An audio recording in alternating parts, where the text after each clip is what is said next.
یدعون الخیر ویامرون بالمعروف وینہون عن المنکر واولئک هم المفلحون. وہی لوگ فلاح پانے والے ہوں. وہی لوگ فلاح پانے والے سے مطلب یہی نہیں ہے کہ یہ داعیان خیر اور آمرین بالمعروف ہی فلاح پانے والے ہیں. وہ امت جس کا اوپر سے ذکر آ رہا ہے، یعنی جو امت اپنے اندر ایسا نظام قائم کرے گی تو وہ امت جو ہے وہ فلاح پائے گی.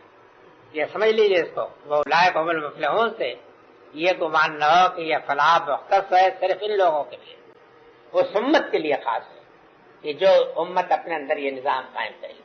چنانچہ واقع ہے کہ تاریخ شاہد ہے کہ جب تک اس امت میں یہ نظام قائم رہا تو بگڑے ہوئے لوگوں کے ہاتھوں بھی بڑے بڑے عظیم کارنامے ہو گئے، اور جب یہ نظام ٹوٹ پھوٹ گیا تب اس کے بعد دنیا کی شاید تعداد کے لحاظ سے سب سے بڑی بھیڑ یہی بھیڑ ہے. اور اب تو میرا خیال ہے کہ روپے کے لحاظ سے بھی کم نہیں. سمجھ گیا؟ اربوں کی تیل کی دولت سے بہت کچھ دنیا کا مزاج بدل دیا ہے. لیکن یہ بھی ایک حقیقت ہے کہ اس سے زیادہ وہن جس کو کہا ہے نا، جو حدیث شریف سے آتا ہے نا کہ ایک زمانہ آئے گا کہ تم دنیا کے تمام قوموں کے لیے لقمہ تر بچ جاؤ گے. تو صحابہ بڑے پریشان ہوئے. کہا یا رسول اللہ آج تو مٹھی بھر ہے لیکن عالم کو خاک میں نہیں لاتے، کسی کو ہم کچھ نہیں سمجھتے، کیا ایسا ہوگا کہ ہماری تعداد اس سے کم ہو جائے گی؟ تو کہا نہیں، آپ نے فرمایا کہ تعداد اس سے بہت زیادہ ہوگی لیکن تم میں وہن پیدا ہو جائے گا. صحابہ نے کہا کہ یا رسول اللہ یہ وہن کیا بیماری ہے؟ تو آپ نے فرمایا کہ حب الدنیا و کراہت الموت، دنیا کی محبت اور موت کا خوف جو ہے تم میں پیدا ہو جائے گا.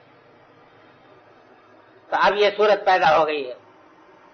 اس سے یہ معلوم ہوا کہ اس امت کا صحیح نظام کن بنیادوں پر قائم ہوگا. یہ آیت آج آپ نے بہت خاص طریقے پیش نظر رکھنے کی ہے. اس کی وجہ یہ ہے کہ آج یہ سوالات جو درپیش ہے ان کی بنیادیں انہی کے اندر ہیں، انہی آیات کے اندر.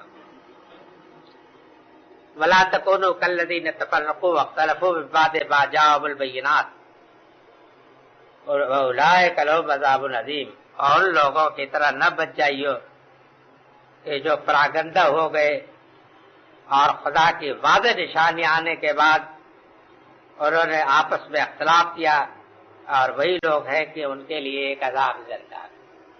ظاہر ہے کہ اس سے مراد یہود ہے. سمجھ گیا؟ وہی یہود کہ جن کو کبھی عبرت کے طریقے پر رکھا جاتا تھا، آج وہی یہود ہے کہ جن کا خطرہ ہمارے اچانک طرف چھایا ہوا معلوم ہوتا ہے. فرمایا کہ یوم تبیض وجوہ وتسود وجوہ فاما الذین اسودت وجوہہم اکفرتم بعد ایمانکم فذوقوا العذاب بما کنتم تکفرون. اب بتایا کہ اگر اس بات کی خلاف ورزی ہوگی تو نتیجہ کیا ہوگا.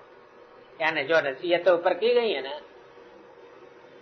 یہ درس بطور پوری امت کو دیا جا رہا ہے نا کہ اگر اس کی خلاف ورزی ہوئی تو اس کا نتیجہ بتایا کہ اس دن کو یاد رکھو کہ جس دن کے کتنے چہرے روشن ہوں گے اور کتنے چہرے سیاہ ہوں گے، اس دن کو یاد رکھو. تو جن کے چہرے سیاہ ہوں گے ان سے سوال ہوگا کہ کیا تم نے ایمان کے بعد کفر کیا ہے؟ اگر یہ بات ہے تو عذاب خدا کا چکھو اپنی اس کفر کے مطابق. اس سے یہ بات تو نکل آئی کہ اگر اس روش کو چھوڑا جائے گا تو اس کے ساتھ دعویٰ ایمان باطل ہے. آپ نمازیں بھی پڑھیں گے، روزے بھی رکھیں گے، اللہ اللہ کا ورد بھی کریں گے، آپ کے خانقاہیں بھی ہوں گی، مدرسے بھی ہوں گے، درس بھی ہوگا، سب کچھ ہوگا، لیکن واقعہ یہ ہے کہ ان تمام چیزوں کا اعتبار نہیں ہوگا، اس لیے کہ وہ بنیاد جو ہے ڈھہ چکی. یہ ویسی ہے کہ جیسے کہ محراب و در پہ سفیدی پھیر جائے، پھیری جاتی ہے. سمجھ گئے آپ؟ اس لیے کہ بنیاد ڈھہ گئی. چنانچہ آپ دیکھتے ہیں کہ جو ریلا بھی آتا ہے، سمجھ گئے آپ، اس میں سے کسی ریلے کا ہم مقابلہ کرنے کی طاقت نہیں پا رہے ہیں بالکل. حالانکہ بخاری کا ورد بھی ہو رہا ہے، خانقاہیں بھی قائم ہیں، مدرسے بھی قائم ہیں، قال اللہ قال رسول کا چرچا بھی ہے، مسجدوں میں درس بھی ہو رہے ہیں، سب کچھ ہوتا ہے، لیکن اصل میں بنیاد ڈہ چکی ہے. سمجھ گیا؟ وحدت امت کی جو بنیاد ہے نا، یہ جو فرمایا کہ واتصموا بحبللہ جمیعا، یہ چیز ڈل چکی ہے. اب بنیاد جب ڈل چکی تو میرا در کے اوپر جتنا روغن بھی آپ صرف کریں گے وہ روغن کی ذات ہے، اس کا کچھ خاص فائدہ نہیں، اس کی کوئی اہمیت نہیں.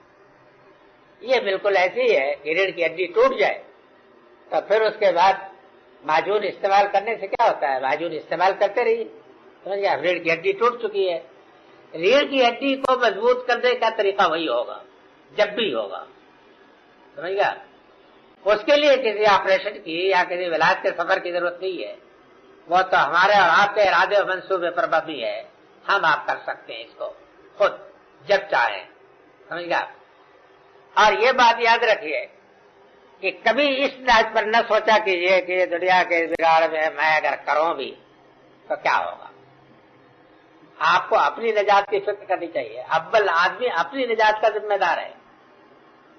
یہ بات میری خوب اچھی طرح سمجھ لیجیے کہ آپ اپنے ذمہ دار ہیں. آپ کو اپنے طور پر تو اختیار کر لینا ہے.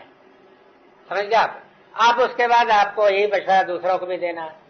باقی رہ گیا کہ دوسرے نہیں کرتے تو آپ ان کے اوپر داروغہ نہیں. جب پیغمبر داروغہ نہیں تھا تو آپ کہاں سے داروغہ ہو جائیں گے؟ تو آپ کو یہ چاہیے آپ کی نجات.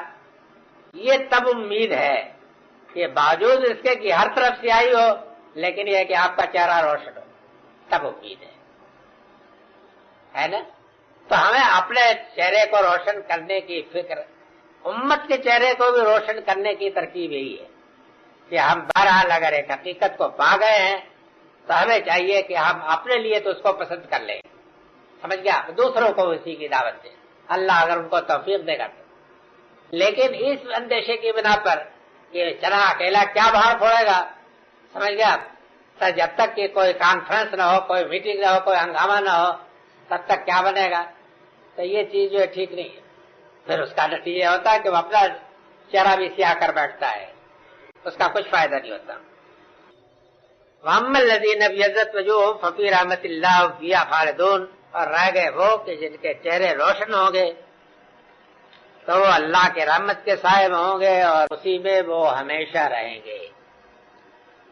تِلْكَ آیاتُ اللَّهِ نَتْلُوهَا عَلَيْكَ بِالْحَقِّ وَمَا اللَّهُ يُرِيدُ ظُلْمًا لِّلْعَالَمِينَ. یہ اللہ کی تنبیہات ہیں، اللہ کی آیات. اللہ کی آیات کا لفظ تو بہت جامع ہوتا ہے نا، ایسے قرآن کی آیات بھی مراد ہوتی ہے، تنبیہات، تحدیدات، انذار، جتنا کوئی بھی ہوتا ہے سب اپنی جگہ پر موقع. یہ اللہ کی تنبیہات ہیں، ہم تمہیں پڑھ کر سناتے ہیں حق کے ساتھ. کنتم خیر امۃ اخرجت للناس تأمرون بالمعروف وتنہون عن المنکر وتؤمنون باللہ ولو آمن اہل الکتاب لکان خیرا لہم منہم المؤمنون واکثرهم الفاسقون. تم بہترین امت ہو جو لوگوں کے لیے اٹھائے گئے ہو حکم دیتے ہوئے نیکی کا اور روکتے ہوئے برائی سے. اور تم ایمان رکھتے ہو اللہ پر، اور اگر یہ اہل کتاب بھی ایمان لاتے تو ان کے لیے بہتری ہوتا. ان میں سے کچھ تو مومن ہیں لیکن اکثر جو ہے نافرمان ہے. اوپر کی آیتوں میں یہ بات تو واضح ہے، معلوم ہو گیا، یاد ہوگا کہ نبی صلی اللہ علیہ وسلم کو تسلی دی ہے کہ آپ اہل کتاب کے راز خائیوں اور ان کے معاملات کی کوئی پرواہ نہ کرو. اللہ تعالیٰ کی اس کی وہی ہے کہ اب یہ امت برپا ہو اور یہ اللہ کے دین کی ذمہ داریوں کا سوال ہے. یہ اوپر والی بات. اب اس میں باقاعدہ اعلان فرما دیا ہے، اور اعلان کا انداز یہ ہے کہ اہل کتاب کے الرام، یعنی ان کی عداوت دشمنی کے الرام اب تم ہو جن کو اللہ نے برپا کیا ہے. کنتم خیر امت اخرجت للناس، کنتم جو ہے کے معنی میں نہیں بلکہ ہو کے معنی میں. جیسے کان اللہ علیم حکیمہ میں ہے نا، اللہ علیم حکیم ہے، اللہ علیم حکیم تھا تو نہیں ترجمہ ہوگا. اس کو کانا تامہ کہتے ہیں،